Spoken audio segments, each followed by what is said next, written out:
बचत के बाद निवेश की राह ही आपके तमाम आर्थिक लक्ष्यों को पूरा करेगी। लेकिन सवाल यहाँ पर यह है कि क्या आपको पता है कि आपके आर्थिक लक्ष्य क्या है, और उसके बाद क्या आपको पता है कि आपको किस तरह के निवेश विकल्प चुनने चाहिए। मनी मंत्रा में इन्हीं तमाम बारीकियों पर हम जोर देते हैं, फोकस करते हैं और आपको ले जाते हैं आर्थिक आजादी की राह पर। मैं हूँ आपके साथ कविता थपलियाल। चलिए शो की शुरुआत करते हैं, बताते हैं आपको क्या है आज ऑन द शो। लेकिन उससे पहले हम आपको मिलाएंगे हमारे आज के मेहमान से। आज हमारे साथ शो पे जुड़ रहे हैं कंप्लीट सर्कल कंसल्टेंट्स के को फाउंडर क्षितिज महाजन। क्षितिज, गुड इवनिंग, स्वागत है आपका। आप शायद ट्रैवल कर रहे हैं, लेकिन सवालों का सिलसिला हम शुरू करते हैं आज शो पर। संदीप हमारे पहले दर्शक के हमारे साथ फोन लाइन पर हैं। संदीप जी नमस्कार सर, आपको मेरी आवाज आ रही है? नमस्कार मैम, आपकी आवाज आ रही है?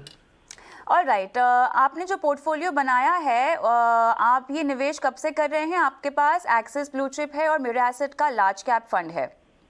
मैम पिछले 2 साल से मैं निवेश कर रहा हूँ और 2500 रुपए पर मंथ की SIP मैं शुरू कर चुका हूँ इसमें लगातार 2 साल से। प्रति फंड?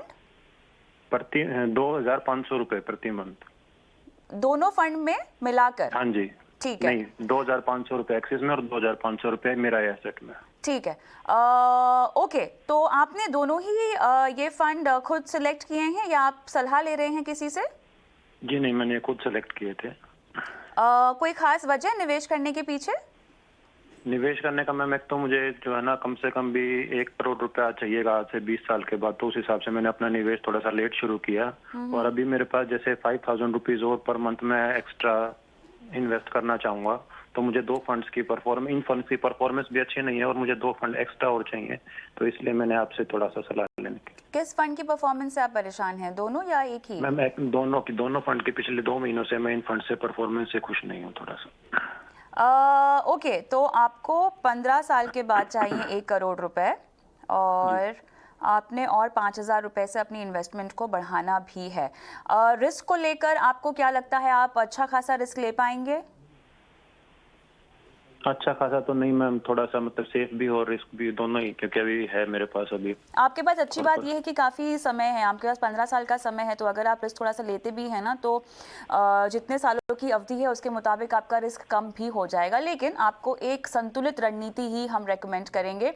निवेश साफ तौर से आपको उसके लिए बढ़ाना होगा। फिलहाल आप केवल 5000 रुपये के आसपास कर रहे हैं और 5000 से बढ़ाएंगे यानी वो 10,000 हो जाएंगे। लेकिन आपको कम से कम 20 से 25 तक ये आंकड़ा लेकर ही जाना होगा। जब आपसे हो सके, आपकी क्षमता जैसे बढ़े वैसे आप निवेश की राशि बढ़ाइएगा। लेकिन क्षितिज, मैं आपके पास आती हूँ। देखिए, इनके पास एक्सिस ब्लू चिप और लार्ज कैप है। जैसे कि हम देख रहे हैं, लार्ज कैप में पिछले 1 साल से हमें लग रहा ही है कि बेंचमार्क के तुलना में थोड़ी सी परफॉर्मेंस में कमी आ रही है, लेकिन वो ओवरऑल बाजार की चाल की वजह से भी होता है। फंडामेंटली फंड्स में कोई गड़बड़ नहीं है। हम ये नहीं कह सकते कि ये फंड्स अपने पीयर्स के मुकाबले बिल्कुल भी आउट परफॉर्म नहीं कर रहे हैं। तो लार्ज कैप में तो ये ठीक है, चाहे तो दोनों में रह सकते हैं या किसी एक से भी रह सकते हैं। लेकिन सवाल ये है कि एडिशन करना जरूरी होगा, क्योंकि इन्हें एक रणनीति के तहत आगे बढ़ना होगा। 1 करोड़ रुपए इनको चाहिए लगभग 15 साल के बाद। कविता, इसमें बेसिकली दोनों फंड लार्ज कैप कैटेगरी के हैं एंड सेबी का नया रेगुलेशन जो है ना, उसके हिसाब से 80% of the portfolio has to be invested in top 100 stocks. उसमें क्या होता है, कम वोट में उनको लार्ज कैप हगिंग होना पड़ता है, but personal allocation according to large cap नहीं हो पाती है बिकॉज 10% का कैप है एंड इट्स अ फंड, तो उसमें वो थोड़ा नंबर ऑफ स्टॉक ज्यादा लेते हैं, उस कारण से हल्का सा अंडर परफॉर्मेंस है। But broadly large cap category में दोनों फंड्स बहुत अच्छे फंड्स हैं। But having said that, Sandeep young हैं, 5000 की सिप कर रहे हैं, 5000 की और एडिशन करना चाहते हैं। आई थिंक कुछ फोकस फंड और मल्टी कैप फंड ऐड करें इसमें। जैसे DSP का मल्टी कैप है आपका, फ्लेक्सी कैप फंड है, कोटक का फोकस है, साथ में एक मोतीलाल का large and mid cap fund है। ये 3 फंड्स आज ऐड करें और इन दोनों लार्ज कैप में से एक फंड रखें। इनफैक्ट लार्ज कैप बास्केट में दोनों फंड अच्छे हैं, पर आप एक फंड रखें और ये 3 फंड ऐड करें एंड डिवाइड करें अपनी एलोकेशन को। 20 इयर्स तक अगर आप 10,000 की सिप करते हैं, तो अगर 12% कंपाउंडिंग में हम मानते हैं लगभग ग्रो करेगा, तो आपको 1 करोड़ की जो आपकी राशि है जो आप चाह रहे हैं वो आपको मिल जाएगी। बट हैविंग सेड दैट, अगर आप इसे स्टेप अप कर सकते हैं सिप को, स्टेप अप का मतलब है कि हर साल आप 10% से इंक्रीज करें, क्योंकि आप अगर बिजनेस में हैं या जॉब में हैं, कुछ इंक्रीमेंट अगर आपका हो रहा है, तो सिप में भी आप वो इंक्रीमेंट अलॉट करें, मतलब 10% सिप इंक्रीज करें, अगर इस साल 10,000 की है, अगले साल 11,000 की करें, तो उसका बेनिफिट और मल्टीफोल्ड मिलता है। तो जहाँ पे मैं यहाँ 1 करोड़ की बात कर रहा हूँ इनकी 20 ईयर्स में, तो वो राशि आपकी कोई 2.5-3 करोड़ हो सकती है अगर इससे स्टेप अप करते हैं तो आई थिंक ब्रॉडली ये ही तरीका अपनाना चाहिए। स्टेप अप का इस्तेमाल करने के लिए क्या प्रोसीजर होगा? और हालांकि एक अच्छा तरीका है जब भी आप निवेश को बढ़ाने की मंशा रखते हैं, लेकिन इसके लिए कोई खास charges? Sorry I miss that, क्या पूछा आपने? स्टेप अप एसआईपी के लिए आपको एएमसी को इंस्ट्रक्शंस देने होते हैं, तो ये कैसे किया जाए और क्या इसके लिए आपको अलग चार्जेस या फीस देनी पड़ती है? चार्ज नहीं है, कोई फीस नहीं है। एक स्टेप अप सिप का फॉर्म आता है, हर एएमसी के पास अवेलेबल है। आप उसी में वो फॉर्म फिल कर सकते हैं कि 1 साल के बाद आप स्टेप अप करना चाहते हैं। जिन एएमसीज के कुछ फंड्स में अगर वो अवेलेबल नहीं है, तो 1 साल के बाद जब भी आप स्टेप अप करना चाहते हैं, एडिशनल सिप उतने अमाउंट की और इंक्रीज कर लीजिएगा, क्योंकि सिप तो एज लो एज 500 रुपीज की भी हो सकती है, तो आप वो कर सकते हैं। चलिए, संदीप जी, कोई सवाल और पूछना चाहते हैं आप? फ़ोन लाइन पर नहीं है, लेकिन अगर आप फंड्स के नाम नहीं नोट कर पाए हैं तो आप हमारे यूट्यूब पर जाके प्लेलिस्ट में मनी मंत्रा के शोज देख सकते हैं और सलाह के अनुसार आपको जो फंड्स दिए गए हैं उन्हें नोट डाउन कर सकते हैं। अशोक पांडे साहब हमारे साथ वडोदरा से फ़ोन लाइन पर हैं। चलिए, इनका भी फ़ोन कट गया है, लेकिन हम कोशिश करेंगे कि इन्हें एक बार फिर से संपर्क किया जाए। अशोक जी, आप मेरे साथ फ़ोन लाइन पर हैं? नहीं है। चलिए, हम फिर भी इनको ट्राई करेंगे। एनपीएस पे इनका सवाल है और क्षितिज ये पूछना चाह रहे हैं कि एनपीएस में प्रॉफिट और जो कैपिटल गेन्स होते हैं, टियर 2 खाते से अगर हम वो निकालें तो हमें किस तरह की टैक्सेशन होती है? इनका विड्रॉल पे सवाल है। सो कविता, एनपीएस में फर्स्ट ऑफ ऑल टैक्सेशन की जहां बात करते हैं, उसमें लिमिटेड ही अमाउंट है विच इज टैक्स फ्री अगर आप ईयरली बेसिस पे डाल रहे हैं, और जो 1.5 लाख है और 80CC D2 में आपका 50,000 रुपीज है, D1 में 1.5 लाख है।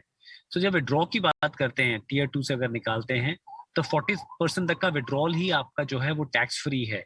उसके ऊपर का जो भी आप विड्रॉल करते हैं, नॉर्मली उसका बेस्ट वे यही होता है कि उसे किसी पेंशन स्कीम में, किसी भी इंश्योरेंस फंड के पेंशन स्कीम में डालें और आप अपनी मंथली पेंशन बनाएं, जिसका बेसिक पर्पस एनपीएस का वही है। गवर्नमेंट ऑफ इंडिया ने जब लॉन्च किया था, बिकॉज अब जॉब्स में पेंशन नहीं है, गवर्नमेंट जॉब में भी पेंशन नहीं है, ताकि उनको रेगुलरली मंथली इनकम मिल सके। पर अगर विड्रॉ करते हैं तो उनके टैक्सेबल इनकम उस समय जो है उसके अकॉर्डिंगली बाकी का पैसा जो है वो उनको पे करना पड़ता है, जो एडवाइजेबल नहीं है। जो मैं कहूंगा कि अगर बिकॉज एनपीएस में जो पेंशन फंड्स हैं कहीं, उसमें भी बहुत लो एक्सपेंस की स्कीम्स अवेलेबल हैं, जहां पे ऑन एन एवरेज अगर आप लंबे टाइम तक पैसा रखते हैं तो 10-11% पे कंपाउंड कर सकता है, तो वो इन स्कीम्स को ले सकते हैं। चलिए, जहाँ तक एनपीएस की बात है और टियर 2 खाते की बात है, आप जिस भी तरह की स्कीम लेते हैं, इक्विटी लें या डेट लें, उसके मुताबिक जो है आपको टैक्स देना पड़ेगा। विड्रॉल को लेके कोई रोक नहीं है और समय या अवधि से पहले विड्रॉल करने पर आपको अतिरिक्त टैक्स या चार्ज नहीं देना होगा। अगले दर्शक हमारे साथ फ़ोन लाइन पर हैं। बलविंदर जी हमारे साथ फ़ोन लाइन पर हैं। इनका सवाल मुझे दिखाई नहीं दे रहा है। बलविंदर जी, नमस्कार सर, क्या हालचाल? जी नमस्ते मैडम जी। ठीक हो मैडम? बिल्कुल ठीक हो। कहाँ से बोल रहे हैं सर आप? मैं सतना मध्य प्रदेश से बोल रहा हूँ मैडम। मध्य प्रदेश से बोल रहे हैं, बहुत हाँ खूब। जी। टर्म प्लान जी। लेना है सर आपने? हाँ जी, टर्म प्लान लेना था, तो यही एडवाइस आपसे चाहता हूँ कि मतलब मैंने अभी लास्ट ईयर मुझे 2 स्टंट डले हैं। अच्छा, अभी कैसे हैं आप? जी, अभी बिल्कुल ठीक हो, नॉर्मल हो, कहीं कोई टेंशन नहीं है मुझे। चलिए, बहुत अच्छा लगा सुनकर। तो अभी जी। कितना खर्चा हुआ था टोटल? टोटल खर्चा 2,10,000 हुआ था मैडम। 2,10,000 हुआ था, ठीक है। जी बताइए। है ना, तो मुझे क्या है, अभी टर्म प्लान लेना था मैडम, तो मैंने अप्लाई किया था यहाँ मतलब LIC में, तो उन्होंने जो है सारा मेडिकल किया मेरा। उसके बाद बोल दिया कि जो है वो टर्म प्लान हम आपको जो है स्टंट डला है इसलिए नहीं दे सकते, क्योंकि मेरी क्या है मेडिकल जो है वो पॉलिसी भी वहीं से है, LIC से ही। तो उन्होंने वो जो है मुझे जो है वो डिनाई कर दिया कि हम आपको नहीं दे सकते। तो वही मेरा ये जो है पूछना था आपसे कि टर्म प्लान किसका मुझे मिल सकता है और किस कंपनी से मुझे जाना चाहिए। तो आप केवल LIC के पास ही गए थे? केवल LIC के पास गया था जी। All right.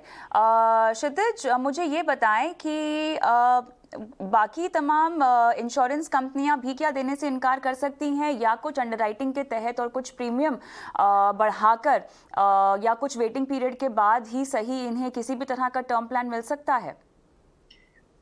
Kavita, sorry to से बट इनकी एक्सट्रीम मेडिकल सिचुएशन है इस समय। 2 स्टंट डले हैं, एंजियोप्लास्टी हो रखी है इनकी। उस सिचुएशन में कोई भी company, life insurance company, term plan offer नहीं करेगी, बिकॉज ये मेडिकल कंडीशन में कुछ ऐसी मेडिकल कंडीशंस हैं जहाँ पे ऐसे कोई राइडर में नहीं अवेलेबल है, ना ही कोई प्रीमियम इंक्रीज के साथ टर्म प्लान मिल सकता है। सो टर्म प्लान नहीं मिलेगा किसी भी कंपनी के थ्रू। और मेरा रिक्वेस्ट रहेगा सिंह साहब से कि कोशिश करें कि जो अब एग्जिस्टिंग आपका जो पोर्टफोलियो है उसको वाइजली इन्वेस्ट करें, फैमिली के लिए एक अच्छा कॉर्पस बनाने की कोशिश करें और अपनी अपनी सेहत को थोड़ा ठीक रखें। मुझे ये बताएं, क्योंकि अक्सर हम वैसे तो कहते हैं क्षितिज कि आपको इंश्योरेंस में इन्वेस्टमेंट नहीं करनी चाहिए, लेकिन क्योंकि इनके पास एक प्योर टर्म प्लान मिलने का, खरीदने का जो विकल्प है वो पूरी तरह से समाप्त हो चुका है, क्या ये किसी भी तरह का एंडाउमेंट प्लान ले सकते हैं अपने लिए, which is not obviously a pure life insurance plan? Investment भी होती है उसमें, लेकिन उसमें इंश्योरेंस का भी कुछ कॉम्पोनेंट होता है जो शायद इस सिचुएशन में इनके काम आ जाए। कविता, इस सिचुएशन में नहीं आ पाएगा बिकॉज बहुत क्लियर है कि इनकी सर्जरी हुई है। क्योंकि आप नॉर्मल भी प्लान लेते हैं, वो मेडिकल हिस्ट्री पूछेंगे। जब मेडिकल रिकॉर्ड्स के लिए आपका फॉर्म भरना पड़ेगा, जब आप एंडोमेंट प्लान या यूलिप भी लेंगे तो आपको वहाँ डिक्लेयर करना पड़ेगा कि हाँ, you have a medical history. और अगर आप डिक्लेयर नहीं करते हैं तो वो गलत हो जाएगा। आई थिंक वो सही नहीं रहेगा। सो वो नहीं रहेगा। बट हाँ, एक इसमें जरिया है, काफी म्यूचुअल फंड सिप्स के साथ इंश्योरेंस ऑफर कर रहे हैं, तो वहां पे मेडिकल नहीं होता है। 3 साल तक आपको उसका बेनिफिट नहीं मिलता है। बट जैसे बिरला में 120% है, रिलायंस में 120% ऑफ आपका सिप अमाउंट है, जिसको मैक्सिमम कैप किया है 50-50 लाख पे। तो वहां पे ये सोच देख सकते हैं, एक बार ट्राई कर सकते हैं। क्योंकि आईसीआईसीआई, रिलायंस दोनों कर रहे हैं, बिरला कर रहा है, ये तीनों कंपनीज तो कर ही रही हैं। सो सिप इंश्योरेंस के थ्रू ये अपने को कवर दे सकते हैं। बात तो क्लियर है बलविंदर जी कि आपको अपने लिए एक मेडिकल कंटिजेंसी प्लान रेडी रखना होगा, क्योंकि आपके पास लाइफ इंश्योरेंस मिलने का कोई ऑप्शन नहीं है, विकल्प नहीं है। हेल्थ इंश्योरेंस को लेकर आपके पास फिलहाल क्या स्थिति है बलविंदर जी? हेल्थ इंश्योरेंस मैडम मेरा अभी 5 लाख का है। ये पर्याप्त है आपके लिए? ये आपका इंडिविजुअल है या फैमिली फ्लोटर है? नहीं, ये विद फैमिली है। मेरे ख्याल से आपको अपने लिए अलग प्लान लेना चाहिए क्षितिज। यहाँ पर इनको अपने लिए इंडिविजुअल प्लान लेके रखना चाहिए। बिल्कुल, इनको as a family floater extension मिलेगा भी नहीं, क्योंकि मेडिकल हिस्ट्री है, चाहे प्रीमियम थोड़ा ज्यादा देना पड़े। तो आप जो बोल रहे हैं कविता, यू राइट, इनको अपने लिए एक प्लान अलग लेना चाहिए। और राइडर के साथ along with may be increase of premium, इनको जो हेल्थ इंश्योरेंस प्लान मिल सकता है। मुझे ये बताएं, जो हार्ट स्पेसिफिक पॉलिसीज होती हैं, क्या उसमें एंटर करने का अभी कोई विकल्प इनके पास मौजूद है क्षितिज? नहीं हो सकता है, बिकॉज ऑलरेडी सिचुएशन है। राइट। तो और 1 साल हो चुका है स्टंट डले हुए, तो वो सिचुएशन है कि जहाँ पे नहीं मिल पाएगा। सॉरी टू से दिस। तो मौजूदा जो इनकी हेल्थ इंश्योरेंस है, क्या उसी कंपनी के साथ कवर बढ़ा लें? वही तरीका सही है, आप उन्हीं को अप्रोच करें एंड अपनी हेल्थ, बिकॉज इन्होंने क्लेम लिया हुआ है, जब भी ये कवर बढ़ाने की चीज करेंगे वो सामने आएगी। तो उसके लिए जो भी वो प्रीमियम एक्स्ट्रा चार्ज कर रहे हैं तो उसको वो दे दें। और साथ में ये सिप इंश्योर जो मैंने आपको बोला है, टर्म इंश्योरेंस जो सिप के साथ है, आईसीआईसीआई, बिरला और रिलायंस, जो अब निपॉन हो गया, I am sorry, Nippon mutual fund, उन तीनों में सिप इंश्योरेंस के थ्रू अपना कवर लें। 3 साल तक क्लेम नहीं मिलेगा, पर उसके बाद क्लेम के लिए एलिजिबल होंगे। पर अगर बीच में सिप रुकती है कविता, तो वो कवर जो है वो 0 हो जाता है। बलविंदर जी देखिए, यहाँ पर अगर आपके पास लाइफ इंश्योरेंस का विकल्प नहीं है तो आपको हेल्थ इंश्योरेंस का अपना कवर बढ़ा लेना चाहिए। और दूसरी मेरी गुजारिश आपसे ये होगी कि मुझे नहीं पता कि आपकी लाइफ की फाइनेंशियल सिचुएशन फ़िलहाल कैसी है, आपके पास कोई इन्वेस्टमेंट पोर्टफोलियो है या नहीं है, लेकिन मैं चाहती हूँ कि आपके ऊपर जितनी भी कर्ज हैं या वो तमाम आर्थिक जिम्मेदारियाँ जो आपके ना रहने पर शायद आपके परिवार पर भारी पड़े, जिसके लिए आप एक लाइफ इंश्योरेंस प्लान कंसिडर भी करना चाहते थे, उसका आकलन करें, ठीक है? और उसके लिए आप एक निवेश रणनीति बनाएं ताकि आप एक कंटिंजेंसी प्लान अपने लिए तैयार कर सकें। आप सुन रहे हैं मुझे बलविंदर जी?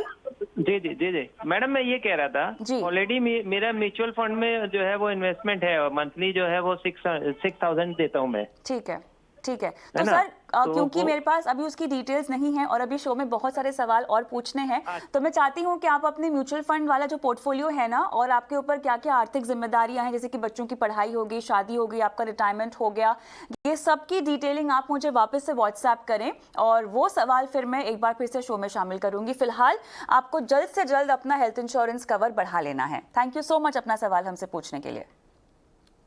आगे बढ़ते हैं और अगले दर्शक मेरे साथ हैं बरेली से Aditya. Aditya, hi, good evening. Good evening ma'am. Ma'am मैं बरेली से आदित्य कुमार बोल रहा हूँ। जी मैम, एक्चुअली मुझे ये जानना था कि मेरे लिए कौन सा फंड बेटर रहेगा। एक्चुअली मेरी बेटी के लिए अभी वो 2 मंथ्स की है, तो मैं नेक्स्ट उसके एजुकेशन और आगे की लाइफ के लिए वो कुछ फंड इकट्ठा करना चाहता हूँ, तो मेरे लिए best SIP fund ma'am suggest करें। कंग्रेचुलेशन सबसे पहले तो, मुबारकबाद, और बहुत अच्छा लगा कि आपने जन्म होते ही उसके फाइनेंशियली सिक्योर्ड भविष्य के बारे में सोचा और अपना सवाल हमें भेजा। मेरे ख्याल से ये एक ऐसी अप्रोच है वो तमाम माता पिता को अपनानी चाहिए। कोई बच्चों के जन्म के बाद अपनाते हैं, कोई शुरुआत से ही शादी होते ही इस तरह की प्लानिंग शुरू कर देते हैं। जितना जल्दी हो सके उतना जल्दी कर लेना चाहिए। तो क्षितिज फिलहाल ये कह रहे हैं 5,000 रुपये से शुरू करेंगे, लेकिन आदित्य मैं चाहती हूं कि आप इस निवेश को और बढ़ाएं, ठीक है? क्योंकि हम एजुकेशन की अगर हम बात करें ना, तो समय के साथ साथ आपकी पढ़ाई भी महंगी होती रहती है, क्योंकि महंगाई की मार तो सभी जगह पड़ती है, आप भी समझते होंगे। शुरुआत आप भले 5,000 से कीजिए, लेकिन आगे इसको बढ़ाइएगा, ठीक है? क्षितिज बताएं इनके लिए क्या रणनीति हो। तो Aditya, congratulation first of all, and आपने बहुत अच्छा सोचा कि अलॉन्ग विद चाइल्ड बर्थ के साथ ही उनकी सिप शुरू कर रहे हैं। सो आप अभी 5,000 रुपीज को स्टेप अप के साथ करें अगले साल से, जितना आप इसे इंक्रीज कर सकते, जैसे कविता ने बोला उसे इंक्रीज करें, और आज 4 से 5 फंड में 1,000 रुपीज की सिप करें। जैसे कि आप निफ्टी इंडेक्स फंड ले सकते हैं, किसी भी म्यूचुअल फंड हाउस का ले लीजिए, सभी म्यूचुअल फंड हाउसेस के इंडेक्स फंड्स हैं निफ्टी 50। साथ में आप 2 फोकस कैटेगरी के फंड, कोटक फोकस या SBI फोकस ले सकते हैं, या फिर साथ में DSP फ्लेक्सी कैप जो एक मल्टी कैप कैटेगरी का फंड है उसको ले सकते हैं, और एक larger mid cap category Motilal larger mid cap डालें। एंड आप यंग हैं, बच्चा अभी बिल्कुल छोटा है, तो आप एक से 1,000 रुपीज की NASDAQ 100 में भी डाल दीजिए। कोटक का भी ऑफर है, NASDAQ 100 का फंड, ऑफ फंड का, मोतीलाल का भी, दोनों में से कोई भी चूज करिए। ये 4 से 5 फंड लीजिए और ये सिप कीजिए। 5,000 रुपीज को अगर आप कंटिन्यू करते हैं ओवर नेक्स्ट 20 ईयर्स, तो कोई लगभग 50 लाख की राशि आप इकट्ठा कर सकते हैं। पर अगेन मैं बार बार क्या बोलता हूँ, आपके पास अगले 20 ईयर्स में बहुत अपॉर्चुनिटीज होंगी जहाँ आपकी अपनी सैलरी स्टेप अप होगी, या बिजनेस कर रहे हैं तो आपका बिजनेस आगे बढ़ेगा, और हम सब चाहेंगे वो बढ़े आगे। तो आप उसी को आगे अपनी सिप को स्टेप अप करते रहिए हर साल 10-15% से, जो आपको ठीक लगता है। एंड आई थिंक सारी चीजें फिर आपकी विल फॉल इन प्लेस। आपने सुना क्या सलाह दी गई आपको? हाँ जी मैम, हाँ जी मैम। चलिए जल्द से जल्द शुरुआत कीजिए अपने इन्वेस्टमेंट की। आगे बढ़ते हैं। बीबू प्रसन्ना का सवाल मैं लूंगी, फोन लाइन पर हमारे साथ नहीं है, उड़ीसा से इन्होंने अपना सवाल हमें व्हाट्सएप किया है। रिटेल डायरेक्ट स्कीम में ये निवेश करना चाहते हैं। क्षितिज पूछ रहे हैं कि इसके लिए रजिस्ट्रेशन किस तरह से की जाए और क्या डीमैट खाता होना ज़रूरी है? So, Prasanna ji, when you want to buy, आप म्यूचुअल फंड कोई भी डायरेक्ट बाय करना चाहते हैं, ना किसी डीमेट की जरूरत है, ना कोई और अप्रूवल की जरूरत है। आपको KYC कंप्लाइंट होना पड़ेगा। फॉर दैट आपका कोई भी एड्रेस प्रूफ, साथ में आपका पैन कार्ड लगेगा एक फोटो के साथ। KYC फॉर्म है, वो KYC फॉर्म किसी भी RTA से, कैम या कार्बी के ऑफिस या रिस्पेक्टेड म्यूचुअल फंड के ऑफिस से मिल सकता है। आप अगर टेक्नोलॉजी में समर्थ हैं तो आप ऑनलाइन जाके डायरेक्टली किसी भी म्यूचुअल फंड की साइट से जाके अपने लिए बाय कर सकते हैं। जो मैंने फंड्स पहले बताए हैं उसी में आप अपना शुरू कर सकते हैं, या आपके कोई क्षितिज या कविता, आवाज आ रही है आपको? जी, ये रिटेल डायरेक्ट स्कीम के बारे में सवाल पूछ रहे हैं, जो ताज़ा सरकारी बॉन्ड खरीदने को लेकर जो लॉन्च हुई है उसकी बात ये कर रहे हैं। हाँ, तो रिटेल डायरेक्ट बॉन्ड के लिए आपको डीमैट की जरूरत है, बिकॉज वो ऑनलाइन ही सारा आपके अकाउंट में क्रेडिट होगा। आप एक बार डीमैट अकाउंट खोलते हैं तो जिस ब्रोकिंग कंपनी के साथ खोलते हैं वहां पे उनके पोर्टल पे जितने भी बॉन्ड्स हैं जो मिनिमम 10,000 आप बाय कर सकते हैं, आप वो बाय कर सकते हैं एंड वो अवेलेबल है। बट आप एक चीज का ध्यान रखें, जो भी आप बॉन्ड बाय करें, जब आप बॉन्ड बाय करते हैं तो जो उसका टेनर है, अगर आप 5 ईयर्स का बॉन्ड बाय कर रहे हैं तो आपका इन्वेस्टमेंट होराइजन भी in line with bond by हो, ताकि आपको मार्क टू मार्केट लॉसेस नहीं हो। क्योंकि लगता है सबको यही कि फिक्स इनकम बहुत सेफ है, बट जब आप फिक्स इनकम भी बाय करते हो, कोई प्रोडक्ट बाय करते हो, तो उनको मार्क टू मार्केट मतलब डेली बेसिस के नया मूवमेंट के हिसाब से उनकी वैल्यू आती है। तो जो भी आप बॉन्ड बाय कर रहे हैं वो इन लाइन विद आपकी ड्यूरेशन होना चाहिए। चलिए आगे बढ़ते हैं और अगले दर्शक का सवाल मैं लूंगी राघवेंद्र कुमार का, और इनका सवाल एनपीएस को लेकर है। अच्छी बात यहाँ पर यह है कि एनपीएस के इतने सवाल आ रहे हैं, यानी लोगों में एनपीएस को लेकर निवेश करने में इच्छा तो है ही है, जागरूकता के लिए भी वो सवाल पूछ रहे हैं। इन्हें अपना इन्वेस्टमेंट बढ़ाना है। ये कह रहे हैं कि गवर्नमेंट एम्प्लॉयज़ डिपॉजिट नहीं, इनका सवाल है कि ये कैसे निवेश कर सकते हैं और सरकारी कर्मचारी जो है अतिरिक्त पैसा एनपीएस में कैसे डिपॉजिट करें। सो कविता, एनपीएस गवर्नमेंट की एक नेशनल पेंशन स्कीम, एक गवर्नमेंट का इनिशिएटिव है। 2008 में बिल आया था, 9 में शुरू किया उन्होंने। And very happy to share कि अगर आप 75% इक्विटी एलोकेशन रख रहे हैं, बिकॉज एनपीएस में आप डिसाइड कर सकते हैं how much equity allocation you want to participate. अगर आप वो रख रहे हैं तो आपका कोई लगभग मानो आप 11 to 12% का कंपाउंडिंग रिटर्न आया पिछले 10-11 साल में। सो जो अपने आप में एक बहुत अच्छा रिटर्न है, विज़ अगर आज की डेट में एफडी को कंपेयर करें तो। दूसरा, एनपीएस में मैक्सिमम लिमिट होता है 10% ऑफ योर सैलरी और 1.5 लाख रुपीस जो लिमिट होता है एनपीएस का। दोनों में से जो लोअर होता है वो आप क्वालिफाई करते हैं एनपीएस के लिए। और at the same time government, this is for private sector, government employees के लिए ये 14% ऑफ योर सैलरी या फिर 1.5 लाख रुपए, जो भी लोअर होता है वो होता है। तो गवर्नमेंट एम्प्लॉयज के लिए 4% का बेनिफिट है इसमें, विच इज देयर। जो ये बात कर रहे हैं इंक्रीज करने का, 50,000 से ये 80CCD के नीचे इंक्रीज कर सकते हैं, वो प्रोविजन है गवर्नमेंट ऑफ इंडिया ने दिया हुआ है। तो आपकी टोटल इन्वेस्टमेंट 2 लाख हो सकती है एनपीएस में मैक्सिमम, जो एग्जेम्प्टेड है। आप उससे ज्यादा भी कर सकते हैं, पर ये एग्जेम्प्टेड है, जो टैक्स के अंडर एग्जेम्प्टेड रहती है आपकी ईयरली, आप वो इन्वेस्टमेंट कर सकते हैं। रही बात कैसे इन्वेस्ट करें, आप अपने कंपनी को या फिर अपनी गवर्नमेंट, जो गवर्नमेंट एम्प्लॉयज अपनी गवर्नमेंट को अप्रोच करें, अपना एनपीएस अकाउंट खुलवाएं। ऑनलाइन आप अकाउंट खुलवा सकते हैं। कैम्स कर रहा है, कैम्स के साथ भी आप अकाउंट खोल सकते हैं अपना। आजकल तो पैन कार्ड से हर चीज सीडीएसएल या एनएसडीएल ट्रेस करके दे देता है, तो ये डिटेल्स भी सारी एक कॉमन प्लेटफॉर्म पे कैप्चर होंगी सारी की सारी। सो दिस इज अ वे आप कर सकते हैं। अगले दर्शक हमारे साथ मनोज सिंह है फोन लाइन पर। मनोज जी नमस्कार सर, कहाँ से बोल रहे हैं? चलिए कोशिश करेंगे कि इनसे संपर्क एक बार वापस साझा कर सके, लेकिन इनका सवाल है कि भारत और विदेशी इंडेक्स फंड में कैसे निवेश करना चाहिए। 20,000 रुपये हर महीना डालना चाहते हैं और इन्होंने अपने लिए नैस्डैक 100 इंडेक्स फंड के बारे में इन्होंने जिक्र तो किया है, लेकिन इसके अलावा एचडीएफसी और आईसीआईसीआई सेंसेक्स फंड में से कौन सा बेहतर है, ये समझना चाहते हैं। इंडेक्स फंड तो भारत में आप कोई सा भी ले लें सभी बेहतर होंगे, लेकिन हाँ विदेशी इंटरनेशनल फंड आपको कौन सा लेना चाहिए वो हमें बताना होगा। क्षितिज। आपने सही कहा, निफ्टी 50 आप किसी भी एमसी का बाय कर सकते हैं। इनफैक्ट आजकल तो कविता एक्सपेंस रेशियो भी ऑलमोस्ट सेम ही है सबकी। आप कोई भी ले लीजिए, आईसीआईसीआई लेना चाहते हैं, एचडीएफसी लेना चाहते हैं, जहां आपका कंफर्ट है ले लीजिए आप इंडेक्स फंड, निफ्टी 50 ले लीजिए। साथ में जो आप इंटरनेशनल मार्केट या विदेशी मार्केट में इन्वेस्ट करने की बात कर रहे हैं, तो safest bet in terms of international exposure रहेगा कि वहां पे भी आप एक इंडेक्स फंड ले लीजिए।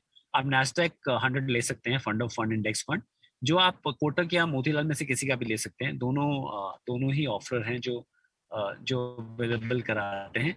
उसके सिवाय सिर्फ इन 2 फंड्स में ना करके आप 2 या 3 अपने और एक्टिव मैनेज फंड इंडिया में बाय कीजिए।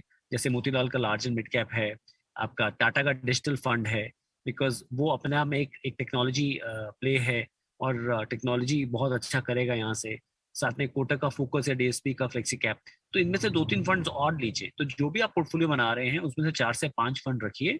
एंड अगेन जो हम बार बार बात कर रहे हैं कविता, आप कंस्ट्रेन मत करें यहाँ पे, बिकॉज मार्केट बहुत मूव कर गई है। अगले 1 साल के रिटर्न पे फोकस मत करें, आप पावर ऑफ कंपाउंडिंग में फोकस करें। एंड एवरी ईयर आप अपनी सिप को स्टेप अप करते जाएं। सो आई थिंक यही तरीका होना चाहिए पोर्टफोलियो कवर करने का।